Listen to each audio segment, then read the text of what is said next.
Hello and welcome to Backyard Catch. This is Nick Roby. Thanks for tuning in once again. Week 1 is here, folks. It is game week. A couple teams got started, of course, with week 0, but for everybody else, it's showtime, baby. Here we go. There's been a lot of talking all summer, a lot of previews, a lot of coach talk, a lot of preparation, motivation. Now it's time. Here we go. They're going to show up and we're gonna find out a lot this weekend. Not everything, but it'll be very interesting. And I think we'll have obviously a better picture come Labor Day night or Tuesday compared to where we are going into the weekend. So, but before we're gonna get into some week 1 picks. Before that, wanted to talk a little bit about the week 0 games. Obviously, the big one was in Dublin. You had Florida State, number 10 team in the country, playing Georgia Tech. That was the big marquee game of the weekend. It was an ACC game as well, and a lot of anticipation. And I thought it was fun. I thought it was a fun environment. I think Dublin did a great job putting on the game. I knew that Georgia Tech would be competitive, and I felt like they were an underrated team throughout all their offseason. My big question for them, it wasn't offensively, it was defensively. How would they withstand, especially going against the offensive line? And give credit to Georgia Tech. They really withstood a lot from Florida State. Obviously, the first drive went well for both teams, but after that, I mean, they really held their own and kept them in check. And you could tell that Florida State was missing some of the weapons from last year. And I think sometimes we forget that it just kind of showed that sometimes with all these transfers, it can go really well, but sometimes it takes time and everyone's different. And especially at quarterback, sometimes that takes a little bit of time. But from a Florida State perspective, DJU is who he is at this point as a quarterback. I was a little more surprised by his supporting cast or even a little bit of the play calling. I thought they might take a couple more chances, maybe test that secondary a little bit more, but clearly, they felt comfortable with what they had. I thought they would run the ball better. I think that was probably I was most surprised at. But they had a shot to win the whole time. I thought that Florida State would be leading and then kind of put the nail in the coffin at the end with with a late touchdown. But Georgia Tech, man, they limited possessions. They ran the ball well. I thought they really controlled the line of scrimmage, and they came in and they won. They kicked the field goal to win. So I think it's one of those games where Florida State, we're getting a better picture of who they are, and we'll have a lot to learn how they respond to this, because and we'll talk about this later. They have Boston College coming in, and Boston College is ready. And Georgia Tech, man, they're flying high, and they've got a tough schedule. But don't sleep on this Brent Key team. These boys can play, and they're not a fun one to have on your schedule. The other one I just kind of want to mention was SMU. They went on the road to Nevada as a heavy favorite. They came away and found a way to win, which is all you can ask for. I was a little surprised that they struggled like they did offensively, but I also think it's tough to go on the road, especially week 1 or week 0, first game of the year. I think that's really underrated, especially as you're trying to get this new group to go together. And when you have all off season to prepare for a team, I think you get some teams really good shots. So, but the big thing, they found a way to win, and just keeping an eye on them because they're one of the new teams in the ACC, and a very polarizing or just wide variety of people's thoughts on how well they would do and wanting to see how they would do. So I had them about 6th, 7th, and I think that in the ACC, and I think that still will apply to them, but a lot to learn. And then when Florida State goes to Dallas about week 6, 6th game of the year, somewhere around there, it'll be the first ACC game for SMU, and Florida State has to go on the road. That'll be very interesting to look at. But just wanted to hit those a little bit, but it was fun. It was just like a little appetizer, a little taste. But this is like the first main dish of college football, and it's back. It's so fun. Great time of the year. We even had the little fall going on outside, and now it's been hot again. But we're going to get into some games, and there is a fun slate of games that are coming on this week. Starting with a very big one for both teams. We have Miami going to Florida. It's a 3:30 game. This one is one a lot of people have circled because it's very important for both teams. And Miami has been picked a few times by a lot of people to have, like, this is the year. It's a circle year of this is the year that they're going to put some stuff together. They have a lot of talent. Cam Ward has come in, a lot of talent, offensive line. They're great. Defensive line, they are, they're great. They have some different weapons. People have been picking Miami, and I've seen a lot of people have picked Miami to represent the ACC in the playoff. I'm not maybe quite as high on Miami, just in the fact of with Miami, I'm a little bit more of a prove it with me, just because we keep hearing this thing again and again, and eventually they will do it. I've heard this song and dance a lot, and I want to see it, especially when you have so much transfer talent coming in. It takes a little bit to come in, especially at quarterback. To me, it takes a little bit of time, even week one. So that's why this matchup kind of scares me a little bit, because you have them and then you have Florida. Florida has been counted out. They've already been marked down as, 4-win, 5-win kind of a team. They have the toughest schedule in America. Yada, yada, yada. Like, that's all that's been heard about. Billy Napier, like, he's been under fire. They're really trying to keep this recruiting class. It's a big game, and whoever loses this game, there's going to be more questions that are asked and more pressure put on. And if you win, it can catapult you throughout the year. And it's a rivalry in the state of Florida. That's big, And now that Florida State has lost, I mean, whoever wins this game, you could argue, has the biggest momentum going into throughout the year. So, I mean, there's so many reasons why you want to win and want to do it well. I think Florida is a little bit underrated, and I think the record's not going to show what it is. And the crowd's going to be ready. It's going to be blazing hot. It's 3:30 kick in Gainesville. Just bring. You're going to see a lot of. You need to hydrate really well in this game. To me, it'll be interesting to see how quickly this offense for Miami can go into this game, how quickly they can adapt themselves, how quickly they can really. It's tough to go on the road. You're going to have the new head communications, but it seems like, and what I was interested to know from week one, it seems like it's not as loud as maybe you would think, like communicating. I know that it seemed like Georgia Tech wasn't able to get theirs to work second half. You saw Haynes King, like they're all trying to do like this to here. And if it's any kind of environment, that's going to be tough. And so you're going to have to go, it's a whole new system to implement. And they've been practicing a bunch, and it's not an excuse. It's just another little element that I find interesting. So how's this offense going to look going into there? And Florida's going to be very motivated. And then for Florida, how well will this offense do against, this pass rush that they have for Miami?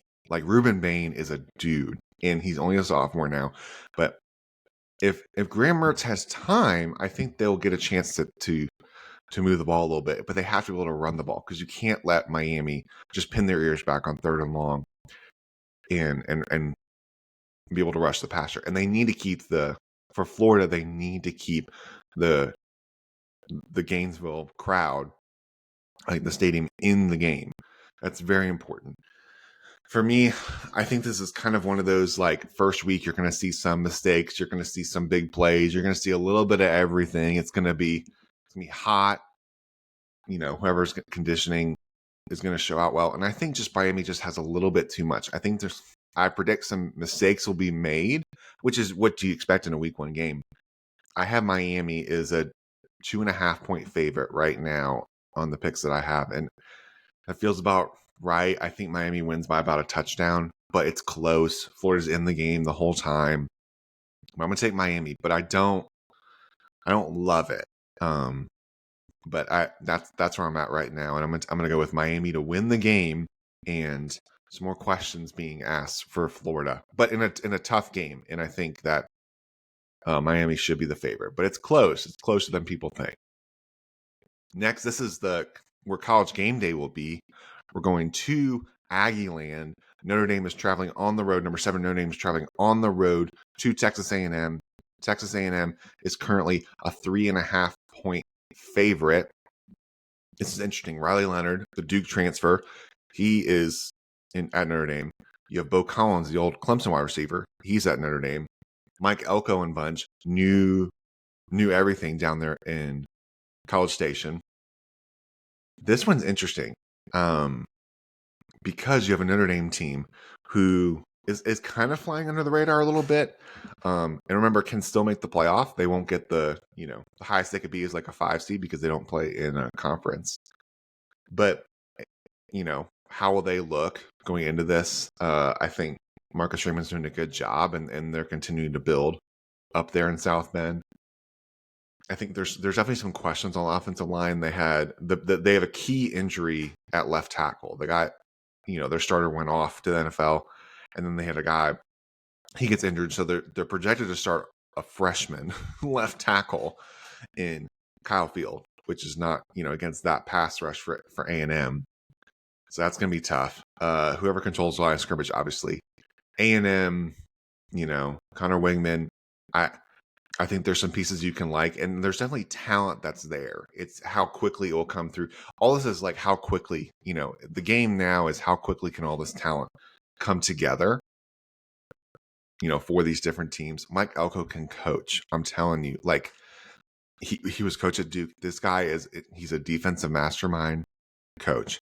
He will get those guys ready to play. Different feel than the Jimbo Fisher era. I like A&M to win this game. It's going to be close. I'm going to take A&M to win and cover at home. It's a big one, and I think this will be one of the fun ones of the weekend for sure. This seems to be a fun game, low scoring game, but I'm going to take A&M to win this one. We also have the Backyard Brawl is back for another edition. Penn State is going on the road to West Virginia. Penn State, an 8.5-point favorite. James Franklin and company going in. Drew Aller, Nick Singleton going in on the road, facing Niels Brown's bunch. This one's kind of weird for Penn State because it's a big rivalry game.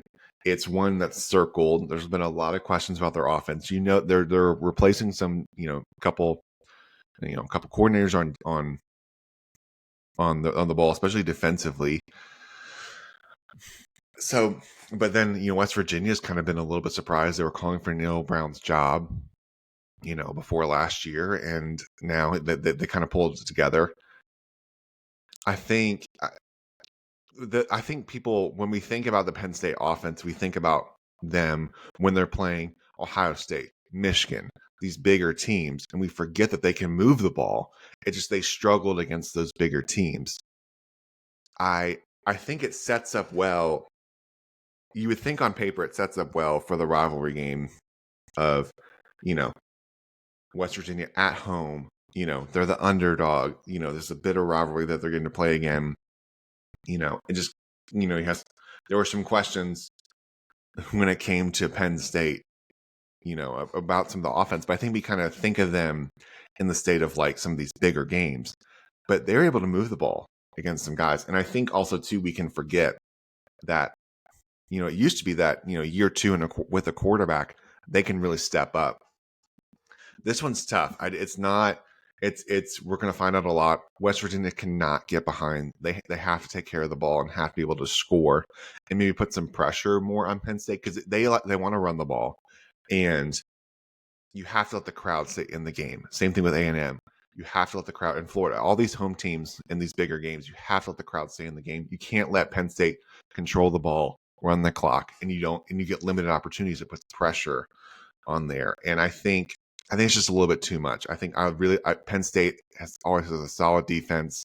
I think offensively they will show up in this game and they can run the ball. I like Penn State 8.5. I like them to win and I like them to cover. Another one I just wanted to mention. It's an interesting SEC ACC matchup that maybe people haven't thought about as much.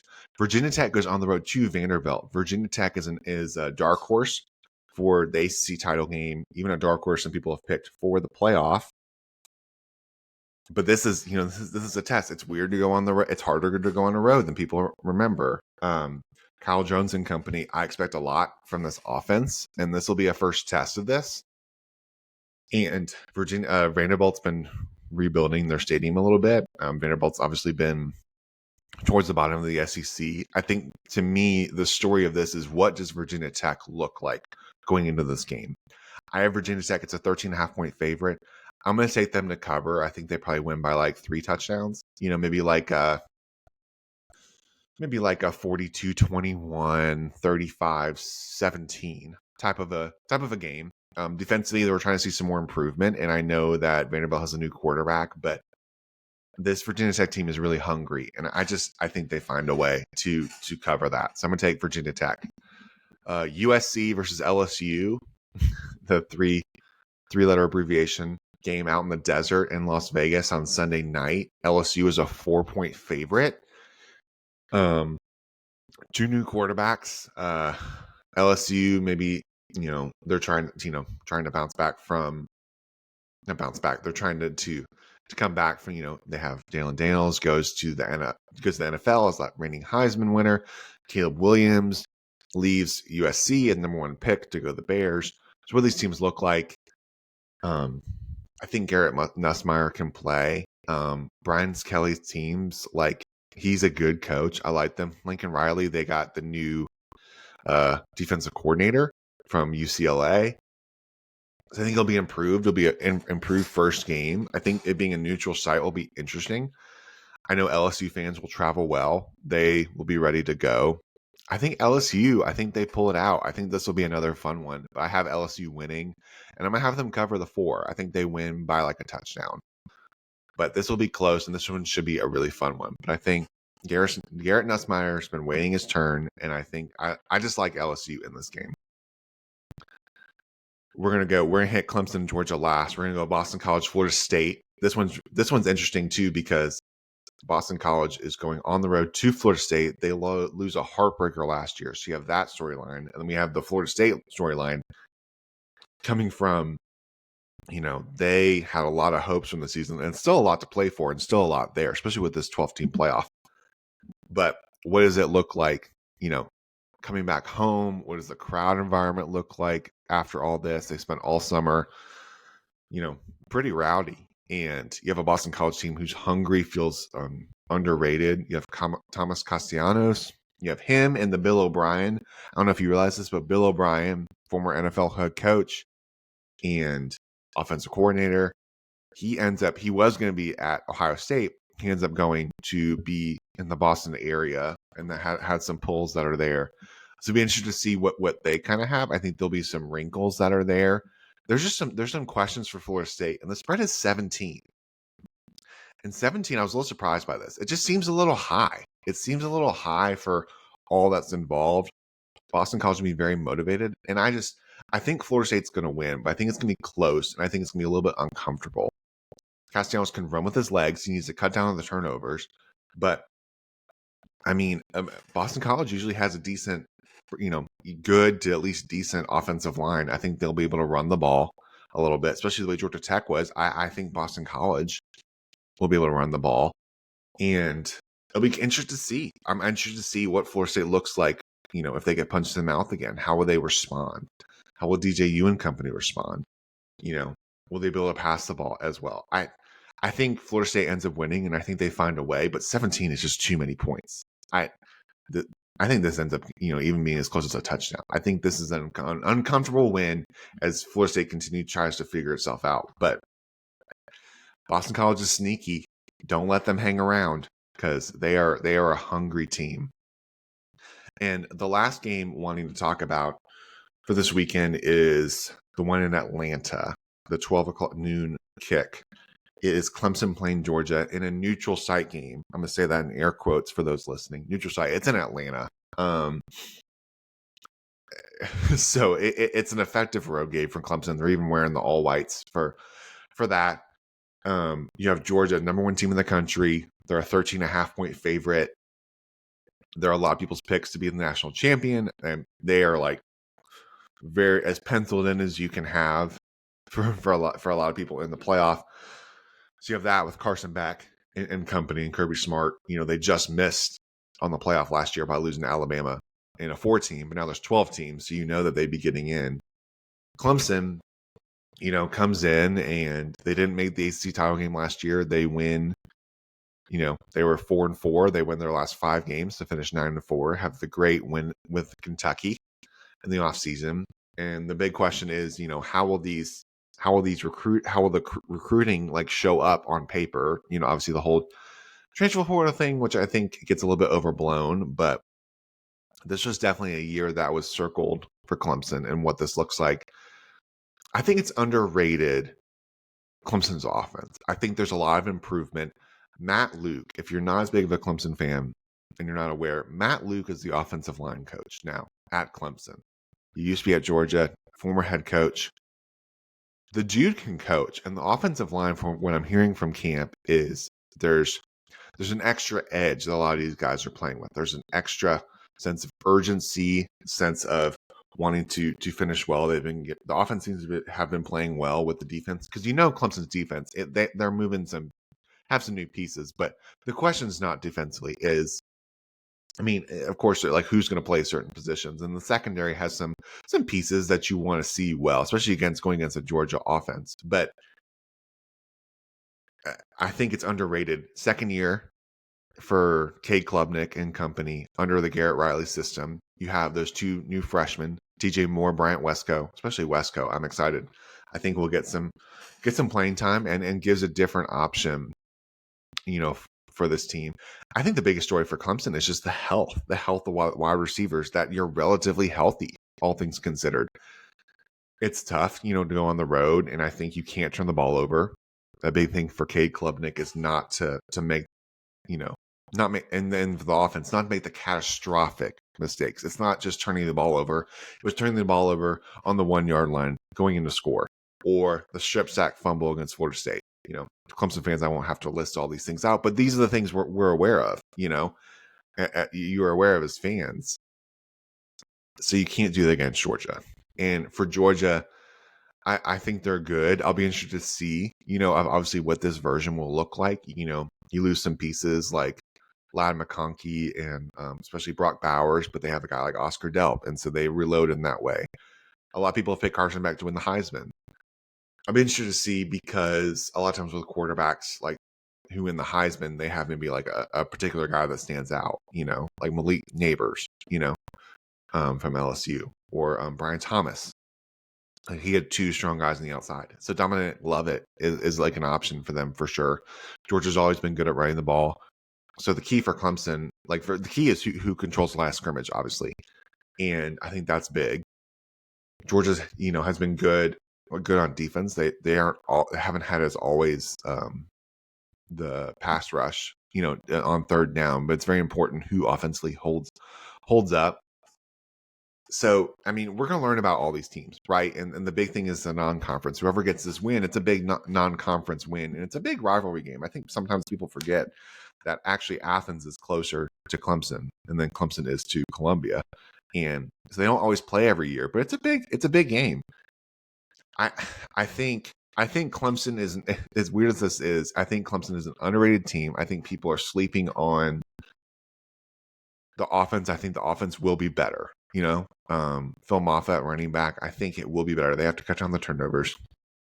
But getting the number one team in the country, week one, in their backyard, a team who, has been the best team in college football the last 3 years, and they didn't even make the playoff last year. They're going to be very hungry. They're very good at that. Dabo likes to play the underdog card. Kirby Smart is very good at motivating his guys. I think this will be one of the good games of the weekend. I think Georgia's a little bit too much for Clemson, and so I have Georgia winning, but I'm going to have Clemson covering. I think there's been some talk of just Georgia's going to blow Clemson out. I think there's too much going for, there was a stat I know that, Josh Pate was throwing around with, I think, was it CBS who was reporting this, but when you combine all I forget who was doing it, but when you basically combine all the transfers and recruiting and just put like talent, like that's, roster talent, that Clemson's actually number 5 when it comes to just talent. So if this game was later in the year, I would think I would feel a little bit better, like with Clemson, maybe even like having a chance to win. I think there's obviously a chance to win, but I like Clemson to cover. I think this will be closer than maybe people expect, and it's 13.5. So basically, you're saying is Georgia going to beat them by a touchdown or not? I think this ends up being like a 7 to 10 point win for Georgia. But I think Clemson looks good, and it is still a good momentum build for Clemson, and obviously for Georgia as well. So there are the picks.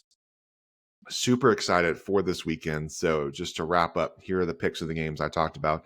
I have Miami -2.5, A&M -3, Penn State 8.5 on the road, Virginia Tech, I'm taking the 13.5, LSU -4 over USC. I have Clemson covering the 13.5, and I have Boston College covering the 17. So a lot of fun to get talking about. Can't wait to talk about this weekend. So much football to talk about. So yeah, do me a favor, like the video, make sure you're subscribed on YouTube, make sure you're subscribed on Apple Podcasts, wherever you get your podcasts. That is super helpful for me. If you are interested, I'm going to leave a link in the podcast and the YouTube. Consider becoming a member of Patreon. With that, we have a Twitter community that we are building, and we have a Discord community we're building. So when you sign up for Patreon, it supports me and lets me continue to make more content and make this more consistently and get to talk about and just help us build the community surround Backyard Catch. So when you sign up to Patreon, you get that along with a couple other perks, and the link will be in that. If you have more questions, want to reach out to me about that, remember to follow on Twitter or on Instagram, all the good stuff. Super excited. Enjoy your Labor Day weekend. Enjoy it. Hope you get some good time with your family. Hope you enjoy some football. Hope you enjoy some time with your family. I love football. It's super, important in a lot of our lives. Make sure you spend some time with your family and loved ones too, as well. Just enjoy the holiday and just, enjoy the day that's in front of us. So thank you for listening. I'm so pumped. Can't wait to talk about with y'all next week. Sign off. Have a good weekend.